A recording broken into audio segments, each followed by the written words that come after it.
தாயில்லாமல் நான் இல்லை, தானே எவரும் பிறந்ததில்லை. எனக்கொரு தாய் இருக்கின்றாள், என்றும் என்னை காக்கின்றாள். தாயில்லாமல் நான் இல்லை, தானே எவரும் பிறந்ததில்லை. எனக்கொரு தாய் இருக்கின்றாள், என்றும் என்னை காக்கின்றாள். தாயில்லாமல் நான் இல்லை.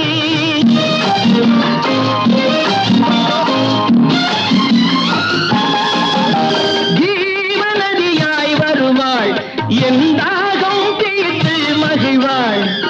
ஜீவநதியாய் வருவாள், என்